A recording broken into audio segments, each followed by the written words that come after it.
अभिनंदन का स्वागत करेंगे।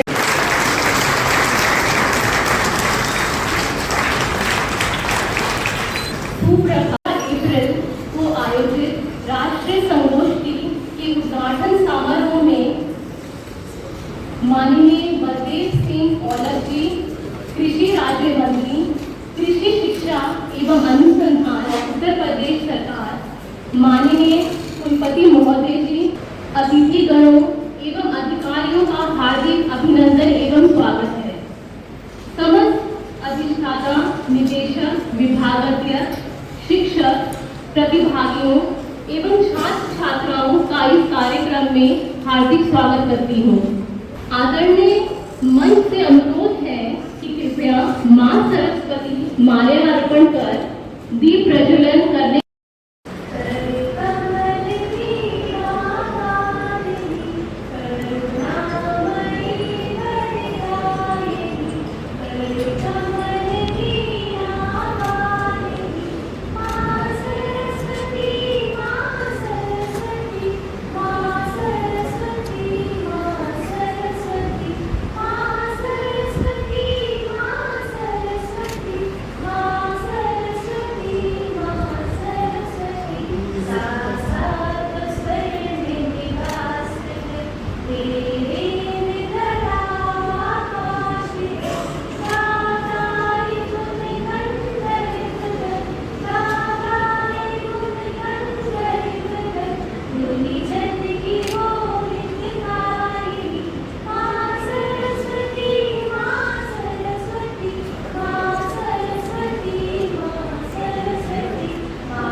बलदेव सिंह औलख जी, कृषि राज्य मंत्री, कृषि शिक्षा कुछ भेंट कर स्वागत करने का कष्ट करेंगे।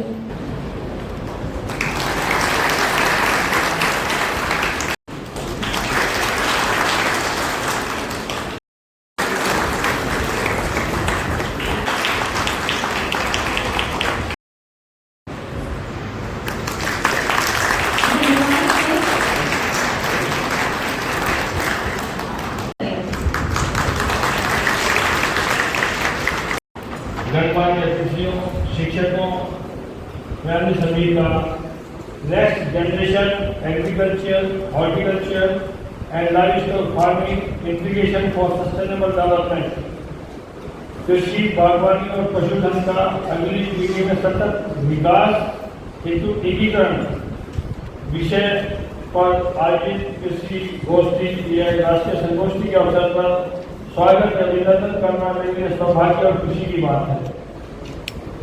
इस अवसर पर सर्वप्रथम आज के मुख्य अतिथि माननीय राज्य मंत्री कृषि एवं शिक्षा अनुसंधान उत्तर प्रदेश सरकार श्री बलदेव सिंह औलख जी का हृदय से स्वागत और अभिनंदन करता हूँ, जिनके कुशल नेतृत्व में प्रदेश की कृषि निरंतर प्रगति कर रही है। माननीय मंत्री जी ने अपने व्यस्त समय में से समय निकाल करके हमारे बीच में आए और हमारा निमंत्रण स्वीकार किया तथा संगोष्ठी के विषय को देखते हुए और इसकी महत्वता को देखते हुए इस सभा को संबोधित करने के लिए समय निकाला। सर, मैं आपका बहुत आभारी हूँ। मैं अपने माननीय कुलपति जी इस गोष्ठी की जो अध्यक्षता कर रहे हैं, माननीय कुलपति डॉक्टर के सिंह जी का हार्दिक स्वागत और अभिनंदन करता हूँ। माननीय कुलपति जी विगत 2.5 वर्षों से यह विश्वविद्यालय माननीय कुलपति जी के दूरदर्शी नेतृत्व में लगातार आगे बढ़ रहा है। माननीय कुलपति महोदय इस विश्वविद्यालय को राष्ट्रीय एवं अंतर्राष्ट्रीय स्तर पर स्थापित करने के लिए हर संभव प्रयास कर रहे हैं। मैं आपका आभारी हूँ। आपने इस सभा को संबोधित करने के लिए अपना बहुमूल्य समय दिया। यह राष्ट्रीय संगोष्ठी सतत विकास लक्ष्य को प्राप्त करने के लिए कृषि एवं संबद्ध विज्ञान के विभिन्न क्षेत्रों में अगली पीढ़ी की तकनीकी प्रगति और ज्ञान के आदान प्रदान के लिए एक मंच प्रदान करेगी। यह राष्ट्रीय संगोष्ठी का उद्देश्य राष्ट्रीय और अंतर्राष्ट्रीय बाजारों में अधिक व्यापार के अवसर के साथ साथ कृषक समुदायों को खाद्य एवं पोषक तत्व सुरक्षा में सुधार करना है। इस अवसर पर हमारे बीच में राष्ट्रीय और अंतर्राष्ट्रीय ख्याति प्राप्त कृषि वैज्ञानिक doctor Major Singh, member ASRB new Delhi, guest of honour के रूप में हमारे बीच में उपस्थित हैं। सर, मैं आपका इस उद्घाटन समारोह में स्वागत और अभिनंदन करता हूं। यह national symposium Sardar Vallabh Bhai Patel university of agriculture and technology Meerut और society for integrated development for agriculture veterinary ecological science सिडवेज जम्मू संयुक्त रूप से आयोजित कर रहे हैं। मैं संयोजक डॉक्टर JP शर्मा जी, अध्यक्ष सिडवेज जम्मू और संयुक्त आयोजन सचिव डॉक्टर विकास शर्मा जी का भी स्वागत और अभिनंदन करता हूँ। मैं इस राष्ट्रीय संगोष्ठी में सहयोग के लिए IISR, CIRC और CPRI के वैज्ञानिकों का भी स्वागत करता हूँ। मैं इस कार्यक्रम में उपस्थित होने के लिए रजिस्ट्रार डॉक्टर रामजी सिंह, सभी deans, directors, heads, faculty members और विभिन्न राज्यों से आए डेलीगेट्स, प्रतिभागियों का, छात्रों का स्वागत और अभिनंदन करता हूँ। हम बहुत भाग्यशाली हैं कि इस अवसर पर विभिन्न प्रतिष्ठित वक्ता हमारे बीच में आए हैं। इस राष्ट्रीय संगोष्ठी में अपना व्याख्यान देंगे। मैं उनका भी हार्दिक स्वागत करता हूँ। इस कार्यक्रम के आयोजन के लिए एंथ्रोपोलॉजी डिपार्टमेंट के प्रोफेसर, इस राष्ट्रीय संगोष्ठी के आयोजन सचिव, ऑर्गेनाइजिंग सेक्रेटरी डॉक्टर DVC का मैं विशेष आभार प्रकट करता हूँ। मैं इस कार्यक्रम की कवरेज के लिए प्रिंट और इलेक्ट्रॉनिक मीडिया का भी स्वागत करता हूँ। अंत में मैं आयोजन समिति के सभी सदस्यों, पिछले कई दिन से जो काम कर रहे हैं और अपने सभी साथियों का स्वागत करता हूँ। उनके सहयोग और पूर्ण समर्थन के बिना ये आयोजन संभव नहीं था। आप सभी का एक बार फिर से स्वागत और अभिनंदन करता हूँ और आशा करता हूँ कि ये राष्ट्रीय संगोष्ठी अत्यंत उपयोगी सिद्ध होगी। धन्यवाद।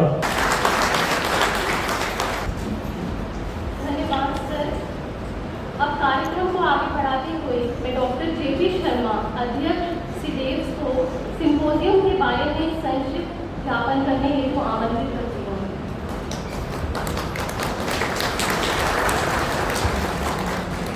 धन्यवाद।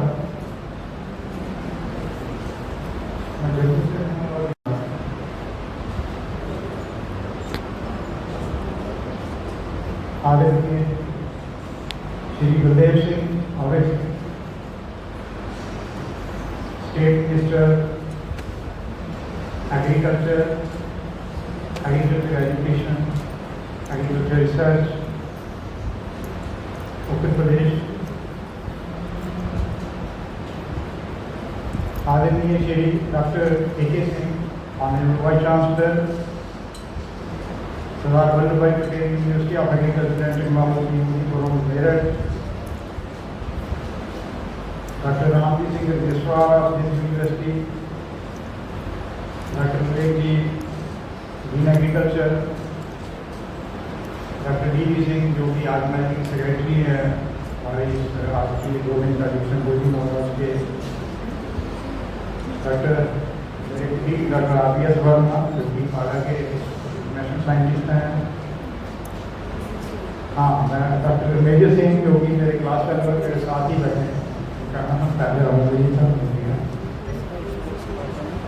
आप सबका स्वागत हुआ है इसमें 2 दिन की जो हमारा सिंपोजियम है, next generation agriculture, horticulture and life stock farming, sustainable development goals. तो जैसे कि मैंने देखा इसका हिंदी हुआ था कि अगली पीढ़ी तक कृषि, बागवानी और पशुपालन और इनका इंटीग्रेशन करके हम कैसे जो है अपने जो सस्टेनेबल डेवलपमेंट गोल्स हैं वो पूरे कर सकते हैं। यूनाइटेड नेशन के 17 गोल्स हैं, SDGs को कहा जाता है, सस्टेनेबल डेवलपमेंट गोल्स। 11 जो है वो किसी न किसी प्रकार से वो हमारी ये जो संगोष्ठी है इससे संबंधित है, उनका यहाँ रेफरेंस आएगा। ह्यूमन पॉपुलेशन प्रेशर जो है वो बढ़ता ही जा रहा है, आपको पता है आबादी तो हमारी बढ़ी रही है और ये 2050 तक आगे तो अभी तक बढ़ती ही रहेगी। और हमारे जो प्राकृतिक संसाधन हैं वो सीमित हैं, लेकिन जो आदमी है वो असीमित हो रहा है। अब ऐसी परिस्थिति में ये बहुत जरूरी है कि हमारा जो एग्रीकल्चर है या बागवानी है या जो हमारी पशुपालन है, इसमें जो नई नई तकनीकों का इस्तेमाल किया जाए। तो इंटरनेट में ये चीज़ मैंने देखी कि भाई अगर ऐसा हमें करना चाहिए, इसमें क्या करना चाहिए, कौन सी टेक्नोलॉजीज हैं। तो आदरणीय मंत्री जी पहली टेक्नोलॉजी मैंने देखा उसमें आया कि भाई आप ड्रोन टेक्नोलॉजी का इस्तेमाल होगा। कोई भी पेस्टिसाइड स्प्रे करना है, कोई भी फॉलियर स्प्रे करनी है, किसान को खुद पेस्टिसाइड स्प्रे करने की जरूरत नहीं है। ड्रोन या फिर ये जो पेस्टिसाइड की सुविधा आएगी, ड्रोन खुद ही सारी फेंक करके आएगा और कौन सी जगह कितनी फेंकनी है ये भी ड्रोन को पता है। किसान ने खुद नहीं करना है। ड्रोन तो यहाँ तक कि किस कंसंट्रेशन की आपको पेस्टिसाइड बनानी है वो भी बना देगा, कितनी कौन सी जगह स्प्रे करनी है और कहाँ नहीं करनी है वो सब करें। इसी तरह से जो ड्रोन है वो हमारी क्रॉप की मॉनिटरिंग या हमारे जो लाइफ स्टॉक के फार्म्स हैं वहाँ की एनिमल की मॉनिटरिंग, उनकी हेल्थ की मॉनिटरिंग ये करता है। तो भाई ड्रोन टेक्नोलॉजी का बहुत इस्तेमाल होगा, एक तो वो ये बात है। दूसरा ये कह रहे हैं कि इंटरनेट ऑफ थिंग्स, IoT इसको कहा जाता है। इसमें ये होता है कि हजारों कंप्यूटर जो है वो आपस में कनेक्टेड रहते हैं with in the country, inter country, inter continental, global level पे। और इसमें क्या होता है कि इंफॉर्मेशन शेयरिंग होती है। इंफॉर्मेशन शेयरिंग से ये होता है कि हमें कोई डिजीज और पेस्ट की प्रोडक्शन में हेल्प मिलती है। अगर हमने अपने प्रोडक्ट की कोई मार्केटिंग करनी है तो IT जो टेक्नोलॉजी है वो हमें बड़ी हेल्पफुल होती है। ब्लॉकचेन टेक्नोलॉजी इसको कहा जाता है। और इसमें ये होता है कि आप अपने प्रोडक्ट की किसने बनाया, कहाँ से आ रहा है और कहाँ कहाँ ये प्रोडक्ट प्रोसेस हुआ, कैसे हुआ, वो सारी इंफॉर्मेशन आपको IoT मनी वो उसमें इमीडिएटली आपको मिल सकती है। तो बताया गया कि इसके द्वारा बहुत सारे जो फ्रॉड होते हैं, खास करके जो स्पीडियस प्रोडक्ट होते हैं, जैसे हम जो हम गलत लिखा होता है वो इमीडिएटली से पता चल जाता है। और इसी तरह से कहा कि आर्टिफिशियल इंटेलिजेंस कि भाई ट्रैक्टर तो आपने रखना है प्लान पे, लेकिन आपको ड्राइवर की जरूरत नहीं है। जो नई टेक्नोलॉजी अगली next agriculture driver less tractor वो नहीं, वो रिमोट से ही चलेगा। और वो आर्टिफिशियल इंटेलिजेंस जैसे इसका एक सिंपल सी परिभाषा है कि भाई जो ह्यूमन माइंड जो हमारा दिमाग काम करता है वो आर्टिफिशियल इंटेलिजेंस करता है। हालांकि इसके फायदे भी बहुत सारे हैं और हमें ये पता चलता है कि इसके नुकसान भी आने वाले समय में बहुत होंगे। लेकिन ये परिभाषा में देखा कि एडवांस टेक्नोलॉजी का एक माइंड लगी हुई है कि किस तरह का जो नेक्स्ट जनरेशन एग्रीकल्चर, हॉर्टिकल्चर और लाइफस्टॉक फार्मिंग होगा। लेकिन मैंने ये सोचा है कि जो अगली जनरेशन का जो कृषि और बागवानी या पशुपालन वो आदमी के हमारी नेक्स्ट जनरेशन क्या चाहती है, ये उस पर बेस्ड होगा। उनका लाइफस्टाइल कैसे होगा, उनको खाने की क्या चीजें पसंद होंगी और पर्यावरण वो भी कंसर्न है। ये 2-3 चीजें हमारे माइंड में रहेंगी। ये 3 चीजें हमारे एग्रीकल्चर, हॉर्टिकल्चर और लाइफस्टाइल फार्मिंग को गाइड करेंगी। अब लाइफ स्टाइल की बात कीजिए, आजकल लोग सारे जो जिम में जाते हैं और अपने मसल बनाते हैं, ये देखो जितनी हालत बन गई। लेकिन अभी डॉक्टरों ने बताना शुरू कर दिया है कि ये जो लोग आजकल जिम कर रहे हैं, जब इनकी 60-70 साल की उम्र होगी तो इनको बहुत सारी प्रॉब्लम हो सकती है, मसल बहुत सारे वीक हो सकते हैं। तो फिर मुझे ये लग रहा है कि आने वाली जनरेशन है वो योग एंड मेडिटेशन की तरफ जाएगी, सैर करेंगे। लेकिन योग एंड मेडिटेशन जो है वो हमारे आने वाली नेक्स्ट जनरेशन का एक लाइफ स्टाइल का एक इम्पॉर्टेंट हिस्सा होगी। और जब वो योग और मेडिटेशन करेंगे तो उनके खाने पीने की जो हैबिट्स है वो भी थोड़ी सी हेल्थ अवेयरनेस तो अब भी है। मैंने देखा लोग मतलब कौन सी प्रोटीन घोल के पीते हैं वो जो जिम वगैरह जाते हैं।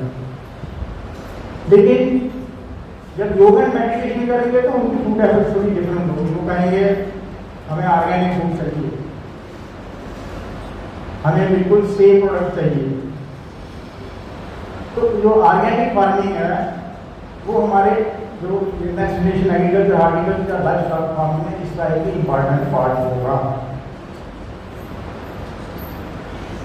तो ऑर्गेनिक एग्रीकल्चर हो गया, जैसे मैंने कहा कि भाई और उनके साथ ये रहेगा कि जैसे हमें प्रोडक्शन तो हमें बढ़ानी है, तो उसी के साथ साथ उनका ये कंसर्न रहेगा कि सॉइल बेस्ड फार्मिंग है, जिसको हम आजकल रूफटॉप फार्मिंग के बारे में कई लोग बोलते हैं, एनर उसका एक और वर्षन है जिसको प्रोडक्शन कल्टीवेशन कहा जाता है। तो ये वाली सारी चीज़ें जो हैं ये controlled product, quality controlled product जो है हमें वो देंगे। और तीसरा ये है कि पर्यावरण को कंसर्न रहेगा। ये अभी जिधर जलवायु परिवर्तन की बात तो हर जगह होती है, जहाँ भी एग्रीकल्चर हार्टिकल्चर की बात करें तो हम जलवायु परिवर्तन की बात करते हैं।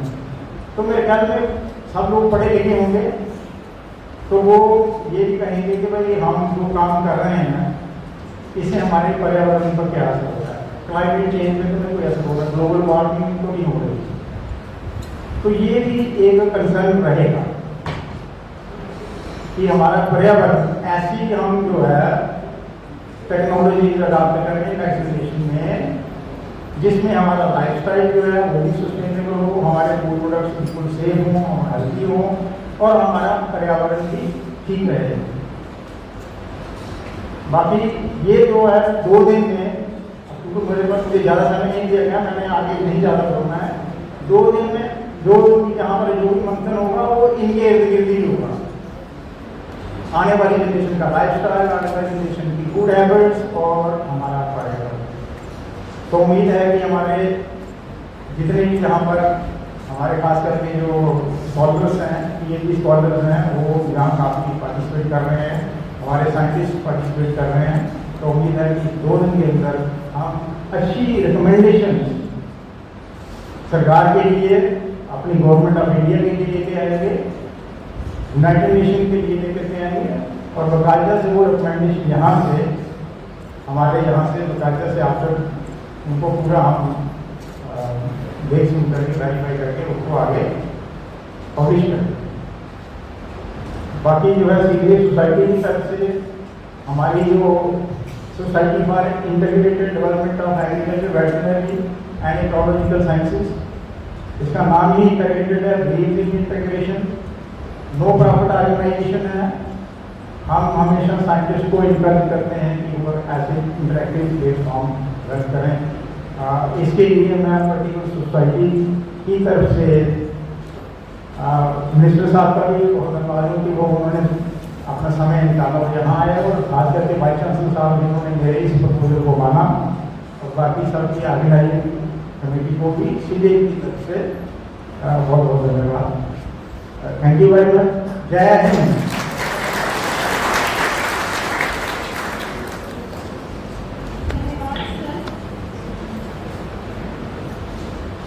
अब मैं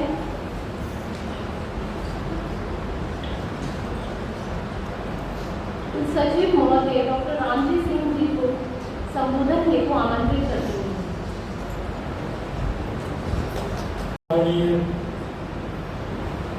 मंत्री महोदय श्री बलदेव सिंह औलख जी, आदरणीय कुलपति महोदय, कृषि वैज्ञानिक चयन मंडल के सदस्य डॉक्टर मेजर सिंह साहब, डॉक्टर जेपी शर्मा साहब, अधिष्ठाता कृषि, आज के कार्यक्रम के संयोजक, समन्वयक या आयोजनकर्ता डॉक्टर बीबी सिंह जी, यहाँ पर उपस्थित समस्त निदेशकगण, समस्त अधिष्ठातागण, हमारे पड़ोस के ICR इंस्टीट्यूट से पधारे हुए वैज्ञानिकगण, हमारे विश्वविद्यालय के शिक्षक, सम्मानित अतिथिगण और प्रिय विद्यार्थियों, आज हम एक ऐसे विषय पर संगोष्ठी करने के लिए उपस्थित हुए हैं जो न केवल आज के समय की मांग है, बल्कि आने वाली पीढ़ियों के लिए एक सशक्त भविष्य की नींव भी रखती है। जो टॉपिक है अगली पीढ़ी की कृषि, बागवानी और पशुपालन और इनका आपस में संयोजन, ये केवल कृषि के 3 अलग अलग क्षेत्र नहीं है, बल्कि हमारे देश की ग्रामीण अर्थव्यवस्था, खाद्य सुरक्षा और प्राकृतिक संसाधनों के प्रबंधन की रीढ़ है। जब इन तीनों क्षेत्रों को एकीकृत तरीके से अपनाया जाता है तो यह सिर्फ उत्पादकता ही नहीं बढ़ाते हैं, बल्कि सतत विकास की दिशा में भी एक कदम हमारा आगे बढ़ता है। आज हमारी दुनिया जलवायु परिवर्तन, भूक्षरण, जल संकट और पोषण की कमी जैसे गंभीर संकटों से जूझ रही है। इन चुनौतियों का सामना और समाधान केवल परंपरागत कृषि विधियों से ही नहीं हो सकता, बल्कि हमें एक नवोन्मेषी, बहुआयामी और टिकाऊ कृषि मॉडल की आवश्यकता है, जिसे हम अगली पीढ़ी की कृषि प्रणाली कह सकते हैं और जो हम अगली पीढ़ी को देने का हमारा कर्तव्य भी बनता है। इसमें तकनीकी का प्रयोग, वैज्ञानिक अनुसंधान, जैविक विधियाँ, वर्षा जल का संचयन, मृदा स्वास्थ्य प्रबंधन और साथ ही साथ कृषि, बागवानी और पशुपालन का समन्वय।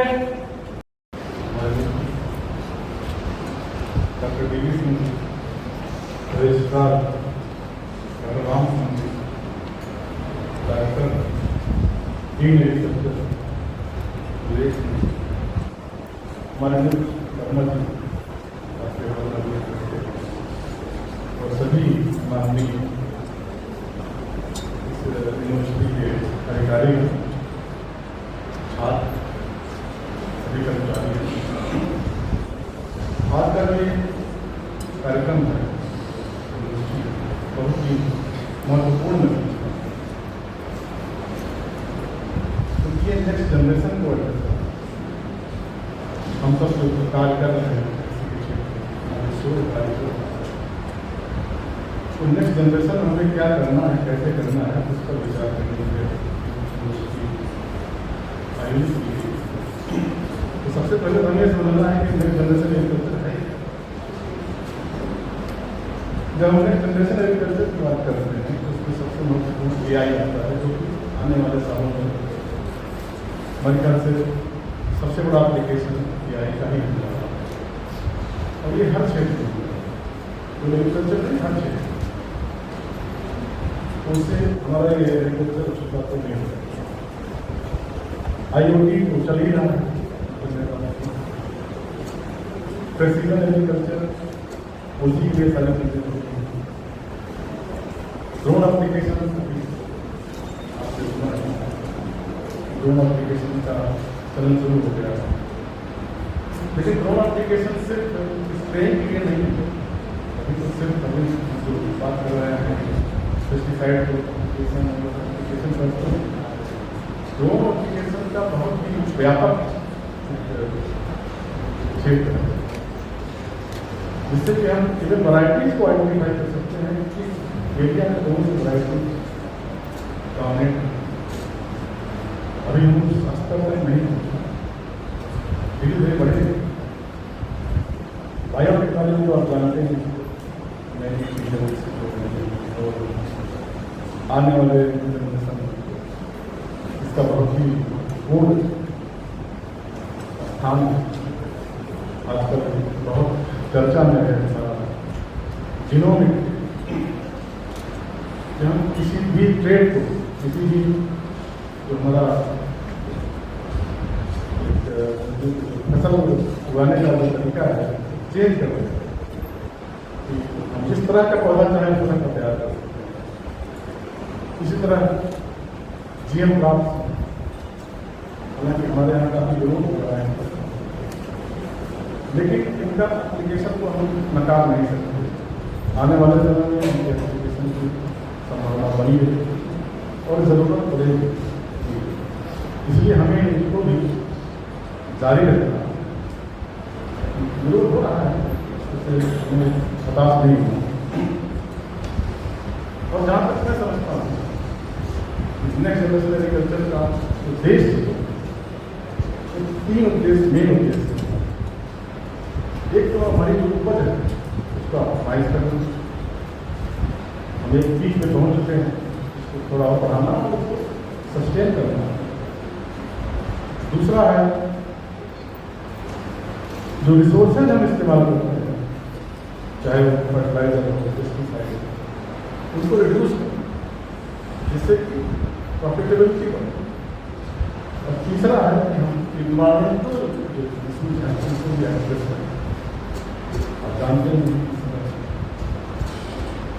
जलवायु परिवर्तन हो रहा है, क्लाइमेट चेंज हो रहा है, तरह तरह के नए रोग आ रहे हैं, कई ज़्यादा वर्षा हो जाती है, टेम्परेचर बढ़ रहा है। इन सारी जो दिक्कतें हैं तो एड्रेस करना भी हमारा और इसी में ये सारी चीज़ें आती हैं, चाहे प्रिसीजन एग्रीकल्चर, स्मार्ट, आजकल तो हर चीज़ स्मार्ट हो गई है, smart agriculture, smart horticulture, smart animal production, ये सारी चीज़ें तभी पाएंगे हम इन सारी सुविधाओं को नई सुविधाओं को यूज करेंगे, अप्लाई करेंगे और उस पर शोध कार्य करेंगे। तो अभी तो हम शुरुआत कर रहे हैं और हम समझते हैं कि आज का जो का कार्यक्रम इस पर गहन यहाँ चर्चा होगी और इन सभी चीज़ों को एड्रेस करेंगे और एक नई एक तरह से शुरुआत करेंगे।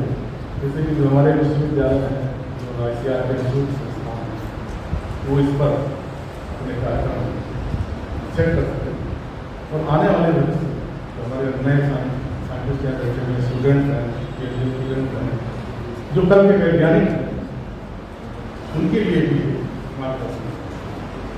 मैं इसकी सफलता की कामना करता हूँ और उम्मीद करता हूँ कि आप लोग बढ़िया यहाँ पसंद करेंगे और एजेंडा धन्यवाद।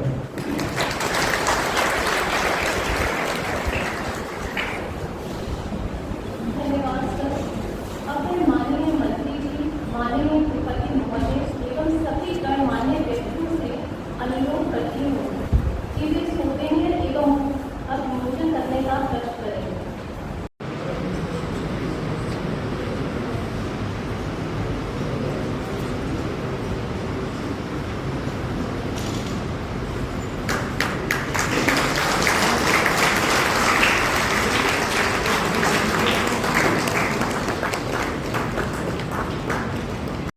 माननीय मंत्री जी, माननीय त्रिपति महोदय एवं सभी गणमान्य व्यक्तियों से पुनः अनुरोध है कि वे बुक के विमोचन करने का कष्ट करें।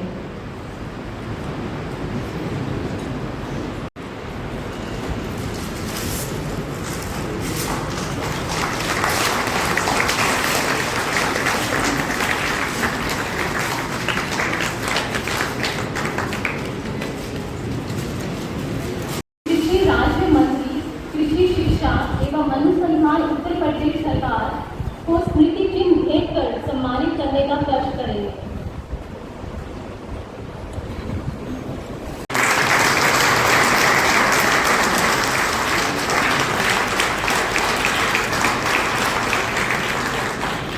हमारी सोसाइटी हमको इसको रिकग्नाइज करती है और मैं ये ऑनरेबल वाइस चांसलर प्रोफेसर के सिंह से रिक्वेस्ट करूँगा कि वो हमारी सीधे सोसाइटी की तरफ से मिनिस्टर जी को खाली स्टेट करें पर इसमें outstanding personality, man in the crowd.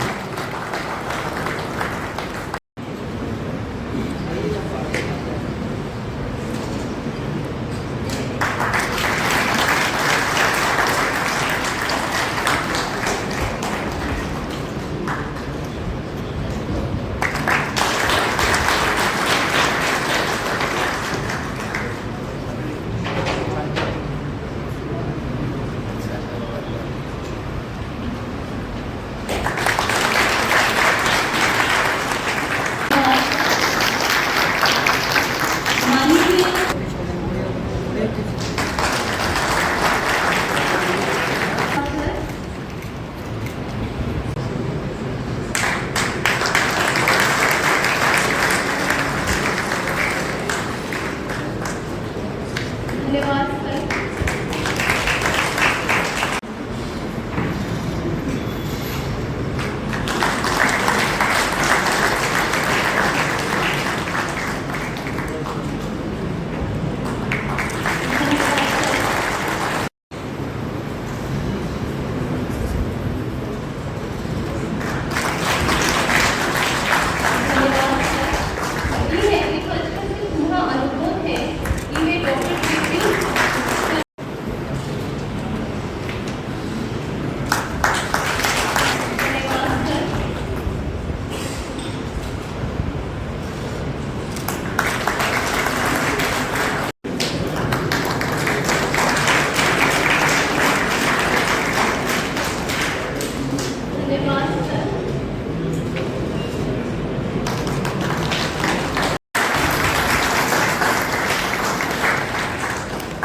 Doctor विपुल ठाकुर जी से अनुरोध है कि डॉक्टर डी.वी. सिंह जी का स्मृति चिन्ह भेंट कर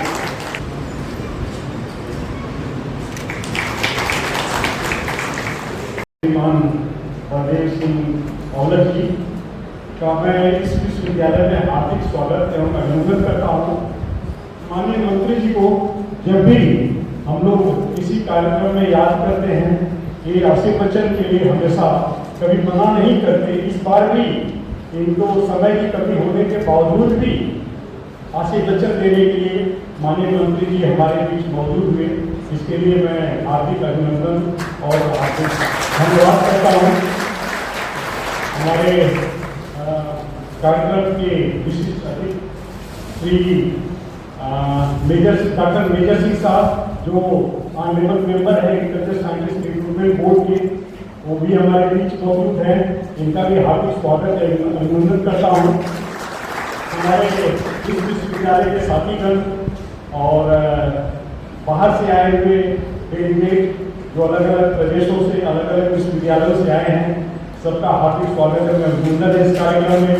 और हमारे बीच हमारे कुछ प्रशिक्षण ले रहे एयरफोर्स के जवान भी हैं और आर्मी के जवान भी हैं यहाँ पर, जो 21 दिन का प्रशिक्षण ले रहे हैं और इस कार्यक्रम की सेवा बढ़ा रहे हैं, इसके लिए उनको भी बहुत बहुत धन्यवाद। और हमारे विद्यार्थीगण जो PhD के और मास्टर्स डिग्री के छात्रगण हैं, जो यहाँ कुछ इनको शिक्षा मिलेगी, कुछ सीखने को मिलेगा, यहाँ पर आए हैं, सबका स्वागत और धन्यवाद है। आज हम लोग नेक्स्ट जनरेशन एग्रीकल्चर, हार्टिकल्चर और एनिमल साइंसेस की बात कर रहे हैं। तो नेक्स्ट जनरेशन का क्या मतलब है, जो कौन से जनरेशन में हैं? देखिए, एक जनरेशन हुआ करता था जो 1.0 जनरेशन, जो 10,000 BC में हुआ करता था, जब हंटिंग करके लोग एनिमल हंटिंग, बर्ड हंटिंग करके अपना पेट पालन किया करते थे। और एग्रीकल्चर में जो ट्रांजिशन फेज था, जो शिफ्टिंग थी, वो क्रॉप के बारे में जाने, एक तो 1.0 हो जाता है, 1.0। 2.0 की बात करें तो हम प्री ग्रीन रेवोल्यूशन एरा, जो हरित क्रांति के पहले का समय था, जबकि सिस्टमेटिकली कुछ क्रॉप का प्रोडक्शन शुरू हुआ, कुछ मशीनें, हाथ चालित मशीनों से, टूल से काम करना लोगों ने शुरू किया। कृषि के क्षेत्र में देशी हल वगैरह और बैलों आधारित खेती करते थे।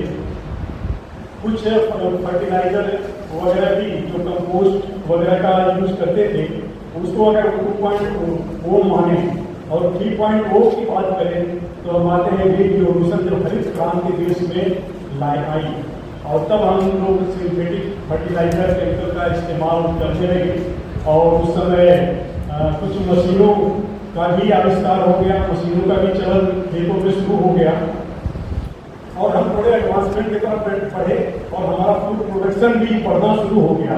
उस 70s का समय था। और जब हम 4.0 की बात करें, मैं सोचता हूँ कि नेक्स्ट जनरेशन हो सकता है कि 4.0 के बारे में ही बात कर रहे हो या 5.0 के, मैं नहीं समझा कि जब नेक्स्ट जनरेशन रखे तो क्यों उसका नेक्स्ट जनरेशन नाम दिए, लेकिन हम मानते हैं कि हम 4.0 जनरेशन में अभी चल रहे हैं। जब हम बात कर रहे हैं कि स्मार्ट एग्रीकल्चर की, internet of things, artificial intelligence, अभी बात कर रहे थे हमारे साथी लोग, मशीन लर्निंग की बातें हो रही है, बिग डेटा की बातें हो रही हैं, और इसका प्रयोग भी कुछ हद तक आप लोग ड्रोन का भी प्रयोग देख रहे हैं, खेतों में शुरू हो गया, किसान लोग भी इसको शुरू कर दिए। और ऑटोनोमस ट्रैक्टर के लिए भी हमारे साथी बात कर रहे थे कि ऑटोनोमस ट्रैक्टर में ड्राइवरलेस ट्रैक्टर्स, जिसमें कि आप प्रोग्राम कर दीजिए और वो खेत का जो प्रोग्राम के हिसाब से वहाँ काम करके ड्राइव करके या जो भी फार्म ऑपरेशन करके और वो पूरा करेगा। तो आज हम 4.0 एरा में चल रहे हैं जो एग्रीकल्चर के, मैं जो समझता हूँ। अब हम बात कर रहे हैं कि 2 दिन का कॉन्फ्रेंस, इस पर हम लोग आप लोग स्टूडेंट हैं और हमारे जो बाहर से डेलीगेट आए हुए हैं, इस पर चर्चा करेंगे कि हमें एक तरफ देखिए, हमारा एग्रीकल्चर सेक्टर का नेशनल जीडीपी में 18% करीब कंट्रीब्यूशन है, और हमारे 65% लोग जो कार्य कर रहे हैं अलग अलग सेक्टर में, 65% लोग एग्रीकल्चर में ही हैं, जो कि काफ़ी बड़ी संख्या है, और उसका नेशनल जीडीपी में सिर्फ कंट्रीब्यूशन 18% है, जो काफ़ी कम है। अगर आप बात करेंगे अमेरिका की, उल्टा है, वहाँ पर बहुत छोटी संख्या में लोग एग्रीकल्चर में इन्वॉल्व है, लेकिन जीडीपी में उनका रोल उस हिसाब से बड़ा है। तो ये हमें कहीं कहीं सोचने को मजबूर कर देता है कि क्यों है ऐसा, हमें क्या करने की आवश्यकता है।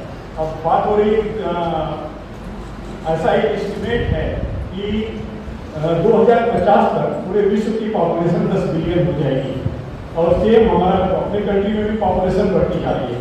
जब 10 बिलियन पॉपुलेशन होगी तो उसको फीड करने के लिए, उसको खाना देने के लिए हमें अपना फूड प्रोडक्शन तो काफ़ी नहीं होगा, उसको दोगुना करना पड़ेगा। अब दोगुना कैसे करें? अपने देश में भी यही सिचुएशन है, जो कि विश्व में है वही सिचुएशन देश में भी।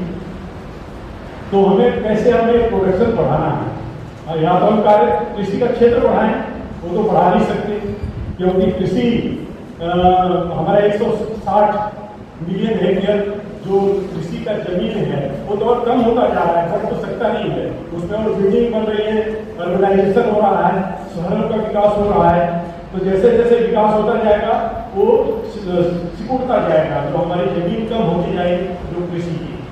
तो हमें नई नई टेक्नोलॉजी का इस्तेमाल करना पड़ेगा, जो जिसकी आज बात हो रही है कि अगर हमें कम क्षेत्र में ज़्यादा उत्पादन है लेना है, ज़्यादा उत्पादकता लेना है, तो हमें अपना नई टेक्नोलॉजी का प्रयोग करना शुरू करना पड़ेगा।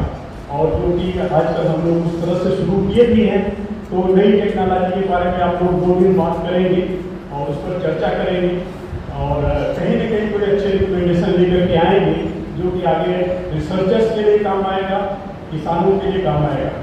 अब आप आज तक देखें क्या क्या इशूज है, क्या समस्याएं हैं किसानों की, बहुत सारी समस्याएं हैं। हम लोग तो बैठे यहाँ एसी रूम में बात करते हैं, लेकिन फील्ड में जाएंगे तो पता चलेगा कि किसानों की बहुत सारी समस्याएं हैं। और लैंड जो हम बात कर रहे थे, जमीन वो सिकुड़ती जा रही है, लैंड फ्रेगमेंटेड, जैसे जैसे पॉपुलेशन बढ़ रही है हमारी जमीन के टुकड़े होते जा रहे हैं, जो प्लॉट साइज, जमीन का साइज छोटा होता जा रहा है, एक बड़ी समस्या है। छोटे साइज में खेती कैसे करें? अगर हम उसकी बात करें तो 2016-17 में जो एवरेज लैंड होल्डिंग था 1.08 हेक्टेयर था, और 2021-22 में वो 0.74 हेक्टेयर हो गया।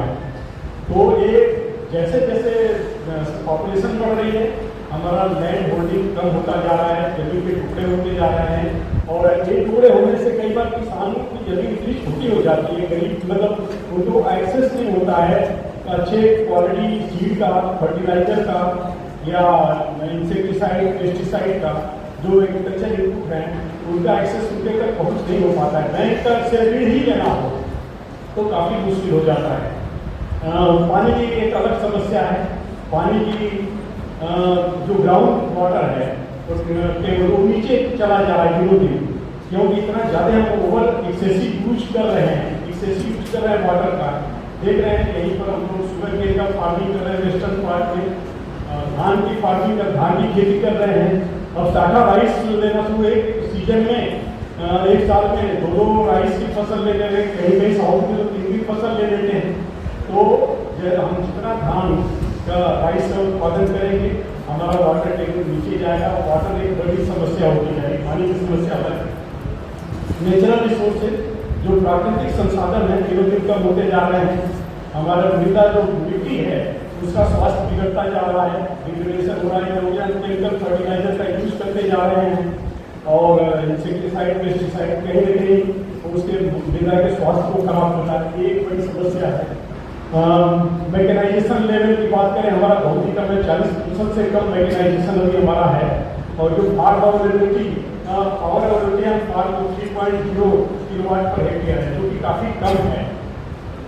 तो अब हमारा लेबर डिपेंडेंट, आजकल लेबर भी काफ़ी महंगे होते जा रहे हैं और लेबर की स्केर्सिटी मिलते भी नहीं, समय से आपको लेबर मिल नहीं रहे हैं। तो हमारा कहीं ना कहीं अगर कोई भी फार्म ऑपरेशन है, किसी का कार्य है, जितना लेट करेंगे 10 दिन बुआई लेट करेंगे काफ़ी बड़ा नुकसान हो जाता है, काफ़ी कम प्रोडक्शन हो जाएगा। कटाई अगर लेट करेंगे तो उससे साइडलिंग लॉस होता है। तो इसलिए हमें समय से कोई भी फार्म ऑपरेशन पूरा करना पड़ता है। क्लाइमेट चेंज की बातें हो गई हैं आज, जिसको कि आज का एक मुद्दा भी है क्लाइमेट चेंज, ग्लोबल वार्मिंग। तो जिस तरह जलवायु परिवर्तन होता जा रहा है हर दिन हम अनुभव कर रहे हैं। कभी तूफान आता है, कभी ओला पड़ता है, कभी बारिश असमय वर्षा हो जाती है जिससे कि फसलों का नुकसान होता जा रहा है। तो ये बहुत सारी समस्याएं हैं जो कि किसान लोग हर दिन अनुभव करते हैं। किसानों की आमदनी काफ़ी कम होती जा रही है, कम है। मतलब जो एक औसतन देखिए उनकी आमदनी इंडिया में 10,218 रुपये पर मंथ है पूरे फैमिली की इतनी आमदनी है। और अगर पंजाब की बात करें तो 26,000 से ऊपर है और झारखंड की बात करें तो 5,000 रुपये से नीचे पर मंथ। तो ये काफ़ी आमदनी किसानों की कम है, वो बहुत कम मिल पाता है और इसकी एक बड़ी समस्या है। सॉइल की फर्टिलिटी कम होती जा रही है, माल न्यूट्रिशन काफ़ी है लोगों में, जो बहुत आप लोग देखते हैं स्टंटिंग वेस्टिंग या अंडरवेट बहुत बच्चे होते हैं। तो एक बड़ी समस्या है। और मार्केटिंग किसान लोगों को सब कुछ उगा दें लेकिन बेचे कैसे, एक बड़ी समस्या, सही भाव पर कैसे उसको बेचें, तो ये भी उनको जानकारी नहीं रहती है। ये सब बहुत सारी समस्याएं किसानों को फील्ड में जाएंगे ये देखने को मिलती है, उनको आपको जानने को मिलेगा। और हमारा जो 60% हम लोग वर्षा के ऊपर डिपेंड करते हैं। किसान जो 60% किसान जब बरसात जब होगी समय से तभी हम कोई काम कर पाएंगे, वो उसके ऊपर निर्भर करते हैं। तो ये सब एक बड़ी समस्याएं हैं और जो कि हमें इस पर बात करने की जरूरत है। इन 2 वीडियो में कहीं कहीं चर्चा में आएगा। और एक कार्बन एमिशन, जलवायु परिवर्तन क्यों हो रहा है आपको पता है। जो कार्बन एमिशन हो रहा है, हम लोग बहुत सारे फॉसिल फ्यूल का यूज कर रहे हैं, बहुत सारी, तो जिसमें कि एक एग्रीकल्चर सेक्टर का भी बड़ा रोल है। जो कार्बन एमिशन हो रहा है, जलवायु परिवर्तन हो रहा है, तो उसको हमें सोचने की जरूरत है। इन चीज़ों को हम कैसे हल करें। अभी बात हो रही है सस्टेनेबल डेवलपमेंट गोल की बात की, हमारे साथी ने बताया 17 सस्टेनेबल डेवलपमेंट गोल हैं और भारत ने पेरिस अकॉर्ड भी साइन किया है। हमें अगर उसको सही ढंग से इम्प्लीमेंट भी कर पाएँ तो इस समस्या का कुछ हद तक हल मिलेगा। इस समस्या को हम लोग कुछ हद तक दूर कर सकते हैं। तो इन सब पर आप लोग बात करेंगे इन 2 दिनों में। एक तरफ हमारे पास है कि क्लाइमेट चेंज हो रहा है और दूसरी तरफ हमें फूड प्रोडक्शन प्रोडक्टिविटी भी बढ़ाने की आवश्यकता है। इन सब चैलेंजेस के अलावा जो हमने बात किया उसके अलावा भी हमें फिर भी अपना उत्पादकता नहीं बढ़ाएंगे तो समस्या का हल नहीं मिलेगा। ये हमें बढ़ाने की आवश्यकता है। उसको कैसे करें, बहुत सारे उसके तरीके हैं। जो जलवायु परिवर्तन के इफेक्ट को हम कैसे मिटिगेशन पर काम करें, कैसे एडेप्टेशन पर काम करें, इसकी आवश्यकता है। और उसके साथ साथ कैसे फूड प्रोडक्शन बढ़ाएं और प्रोडक्टिविटी कैसे बढ़ाएं। हमें रिसोर्स कंजर्वेशन टेक्नोलॉजी का एप्लीकेशन काफ़ी करना पड़ेगा। साइंटिस्ट स्टूडेंट्स या थोड़ा साइंटिफिक बात कर रहे हैं कि रिसोर्स कंजर्वेशन टेक्नोलॉजी, इस पर हमें काम करने की आवश्यकता है। Conservation agriculture, ridge bed farming या zero tillage, micro irrigation. Micro irrigation की एरिया जितना होना चाहिए आपको गवर्नमेंट इतनी सब्सिडी देती है, 70-80% तक कई बार सब्सिडी देती है, फिर भी एरिया हमारे बहुत ज़्यादा नहीं बढ़ रही है इसकी, तो इस पर भी सोचने की जरूरत है। धन्यवाद सर। आज के कार्यक्रम के मुख्य अतिथि माननीय बलदेव सिंह औलख जी, माननीय कृषि राज्य मंत्री, कृषि शिक्षा एवं अनुसंधान उत्तर प्रदेश सरकार को उद्बोधन प्रस्तुत करने आमंत्रित करती हूँ।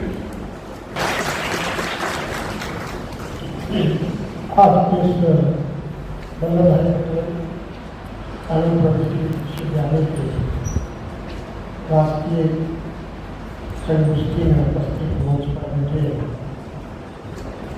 हमारी इस यूनिवर्सिटी के वाइस चांसलर डॉक्टर के सिंह साहब और डॉक्टर मेजर सिंह जी जो दिल्ली से हैं, doctor J P. Sharma ji, doctor Dilip Kamat जी और जे.पी. शर्मा जी और सभी मंच पर बैठे सम्मानित डॉक्टर्स और मेरे सामने बैठे सभी जो यहाँ पर इस कार्यक्रम में आए हैं, सभी वैज्ञानिक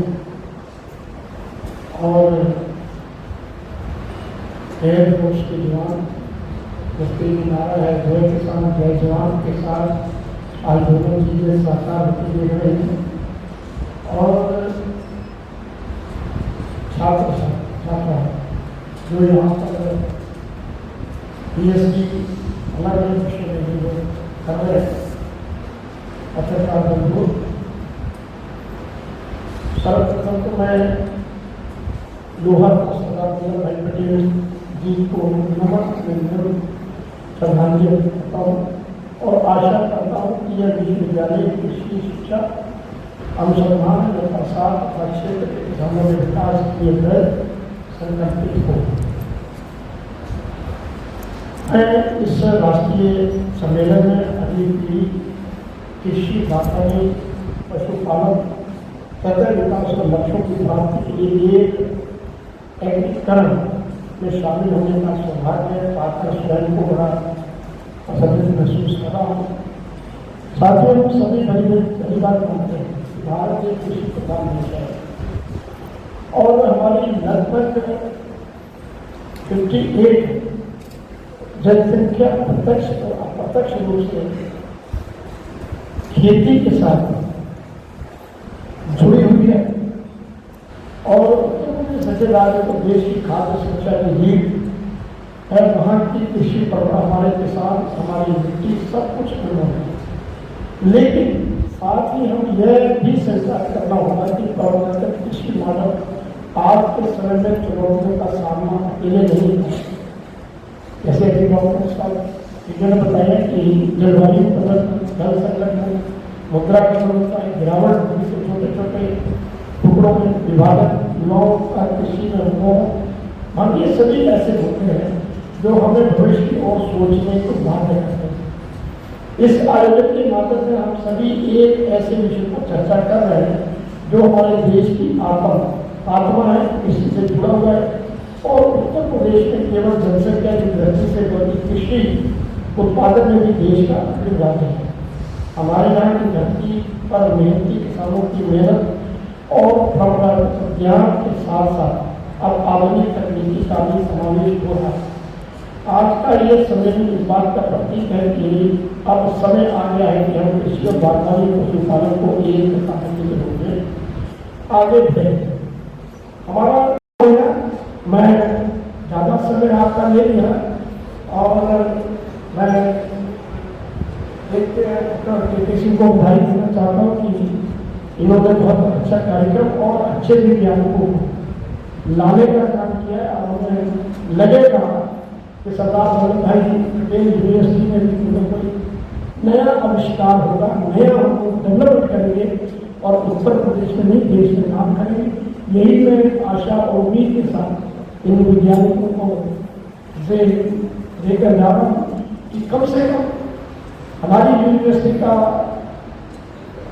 यूपी के पलट पे नहीं, राष्ट्रीय पलट पे हम लोगों का किसी न किसी विषय पे हम लोगों का नाम हो, आपका मिशन सक्सेस हो, आपके वाइस चांसलर का नाम हो, आपके उत्तर प्रदेश का नाम हो, आपके कृषि विभाग में हम लोगों से जुड़े हुए लोगों का नाम हो कि इन्होंने ऐसा आविष्कार किया, ऐसा बीज सीड तैयार किया, ऐसी चीज तैयार करी है। किसी की तरफ कोई भी किसान की कोई भी हो, चाहे गन्ने की करे, चाहे धान की करे, चाहे गेहूँ की करे, चाहे ज्वार की करे, चाहे मक्का की करे, चाहे चने की करे, जो कर सकते हैं, मगर उसमें दिखना चाहिए कि इस वैरायटी से हम लोगों को इतना फायदा होता है, किसान की लागत कम हो सकती है और किसान को फायदा ज्यादा हो सकता है। तो बहुत अच्छा लगेगा। और आप लोग तो प्रैक्टिकली इतने साल अपनी पढ़ाई करके फिर सारा जीवन आप इसी में लगा देते हैं, तो कहीं ना कहीं बहुत अच्छा रिजल्ट आएगा। मैं सभी को बहुत बहुत धन्यवाद और बहुत बहुत बधाई देना चाहता हूँ। मैं जो नए बच्चे भी यहाँ पर PhD कर रहे हैं, वो भी अभी से कोई विषय नहीं, कोई विषय तो नहीं होगा, मगर एग्रीकल्चर से मुताबिक जो विषय लेके अभी अपने बहुत सीरियस हो गए, उनके पूरा आशीर्वाद लेंगे और इसको अलग अलग कोई नाम कमाने का काम करेंगे। तो बहुत बहुत धन्यवाद, बहुत धन्यवाद।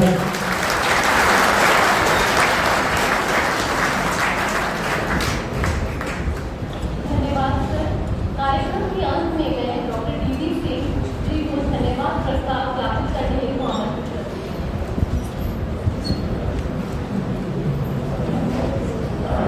धन्यवाद मैडम। मैं अपना सौभाग्य समझता हूँ कि सम्मानित मंच का धन्यवाद करने का अवसर प्राप्त हुआ है। सर्वप्रथम मैं परम आदरणीय माननीय मुख्य अतिथि मंत्री उत्तर प्रदेश सरकार का आभार व्यक्त करता हूँ। माननीय मंत्री की ऐसे यशस्वी मंत्री हैं जो बहुत ही जुझारू प्रवृत्ति के हैं और जिस भी प्रकार का कार्य होता है उसमें पूरी रुचि लेते हैं। ऐसे हमारे माननीय मंत्री श्री बलदेव सिंह औलख साहब का मैं अपने विश्वविद्यालय में विश्वविद्यालय परिवार की ओर से हार्दिक स्वागत व अभिनंदन करता हूँ। बहुत बहुत धन्यवाद देता हूँ महोदय कि आपने बहुत सूक्ष्म लोगों को स्वीकार करके और हम लोगों को अपनी उपस्थिति से कृतार्थ किया है। साथ ही साथ आपने जो कृषि का पूरा विज्ञान है उसके बारे में हम लोगों को मार्गदर्शन दिया। निश्चित तौर पर महोदय हम आपकी उम्मीद पर सभी लोग माननीय कुलपति महोदय के दिशा निर्देशन में खरा उतरने का प्रयास करेंगे, ऐसा मेरा वादा है माननीय महोदय से। बहुत बहुत धन्यवाद सर कि आपने यहाँ हमें समय दिया और सबको बहुत अच्छे से संबोधित किया और आपका आशीर्वचन हम लोगों पर बना रहे ऐसी कामना करते हैं। इसके पश्चात मैं अपने कार्यक्रम के अध्यक्ष माननीय कुलपति प्रोफेसर KK सिंह सर का आभारी हूँ, जिनके कुशल नेतृत्व में सरदार वल्लभ भाई पटेल पिछले 3 सालों में दिन दूना रात चौगुना प्रगति कर रहा है, ऐसा दिख भी रहा है। मैं केवल अधिष्ठातागण, निदेशकगण, विभागाध्यक्षगण, फैकल्टी मेंबर्स, प्रतिभागीगण, विश्वविद्यालय के कर्मचारीगण व अधिकारीगण, प्रेस मीडिया के बंधुओं, छात्र एवं छात्राओं का जिन्होंने इस कार्यक्रम में पूरा अच्छी तरह से संपन्न करने में पूरा सहयोग दिया है, मुझे कहीं किसी प्रकार से कमी नहीं लगी। मैं आप सभी का धन्यवाद अदा करता हूं और तहे दिल से आपका शुक्रिया अदा करता हूं। किसी प्रकार का सहयोग मिलता है तो कोई भी कार्यक्रम कराया जा सकता है। बहुत बहुत धन्यवाद। यह बड़े सौभाग्य की बात है और अवसर है कि मंचस्थ सभी महानुभावों के धन्यवाद है कि मुझे अवसर मिला है। इसी दिशा में मैं सर्वप्रथम माननीय मुख्य अतिथि का पुनः जो प्रदेश सरकार के बहुत ही लोकप्रिय मंत्री हैं और बहुत ही ध्यान रखने वाले छात्रों शिक्षकों की कोई समस्याएं आती हैं तो उनका बहुत ध्यान रखते हैं, उनका पुनः मैं धन्यवाद अदा करता हूं, जिनकी गरिमामयी उपस्थिति एवं ओजस्वी उद्बोधन से सभी लाभान्वित हुए हैं, लाभान्वित ही नहीं हुए हैं बल्कि इस कार्यक्रम की शोभा भी माननीय महोदय आपने बढ़ाई है, जिससे हम लोग बहुत उत्साहित हैं और आगे अच्छा कार्य करने का प्रयास करेंगे आपके विधान निर्देशन में और ये वादा करते हैं। महोदय अपने बहुमूल्य समय से समय निकालकर इस कार्यक्रम में उपस्थित हुए। ये आपका वैज्ञानिकों एवं छात्रों तथा इसमें कुछ किसान रहे हैं महोदय, उनके प्रति आपका अप्रतिम लगाव परिलक्षित करता है। महोदय पुनः आपका विश्वविद्यालय परिवार की तरफ से बहुत बहुत आभार व धन्यवाद ज्ञापित करता हूँ। मैं अपने विश्वविद्यालय के तमाम सारे वैज्ञानिकों का जिन्होंने इसमें सहयोग किया है, जिनका अगर हम यहाँ नाम ना लें तो अनुचित लगेगा, इसलिए मैं महोदय अवगत चाहता हूँ कि इसमें हमारे विश्वविद्यालय के समस्त फैकल्टी के अलावा विशेष रूप से जो हमें सहयोग मिला है उसमें doctor Kritika Singh, engineer Khushboo Rai, doctor Anita Mishra, doctor Kumawat, doctor Nidhi Singh, doctor Shreya Rawat, doctor Vivek Hamar sir एवं डॉक्टर विनीता मैडम, डॉक्टर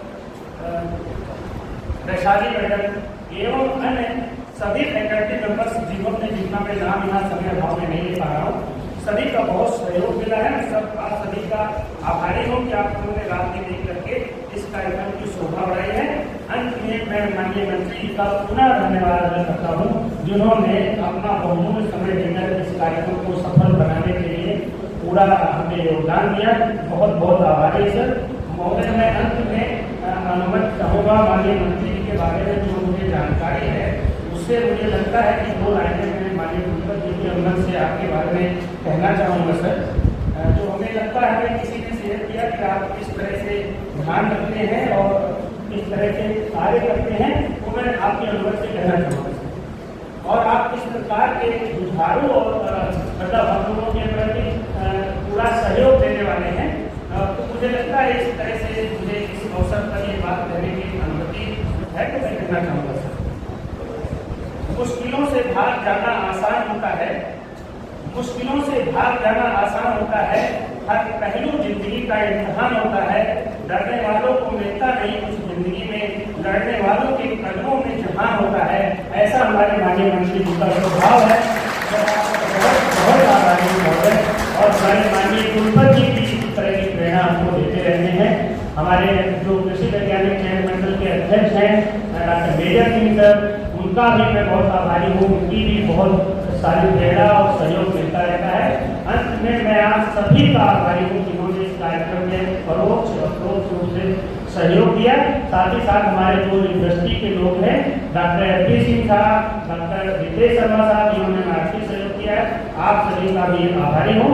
अंत में मैं सभी का आभारी हूँ और यदि इसमें कोई त्रुटि हुई हो तो माननीय मंत्री जी, माननीय कुलपति व विश्वविद्यालय के अधिष्ठातागण फैकल्टी से मैं क्षमा प्रार्थी हूँ और उसे मुझे क्षमा करने का कष्ट करें, आइंदा उसे मैं दूर करने का प्रयास करूँगा। बहुत बहुत धन्यवाद आप सभी का, विशेष रूप से माननीय कुलपति जी का, माननीय मंत्री जी का। और इसी के साथ मैं अपनी बात को समाप्त करता हूँ। प्रतिभागियों से अनुरोध है कि अभी सेशन वहाँ चलेगा एग्रीकल्चर कॉलेज में, तो आपको हाईटी यहाँ लेने के बाद वहाँ पहुँचने का कष्ट करें। इसके साथ ही साथ मैं अपनी वाणी को विराम देता हूँ। जय हिंद, जय भारत।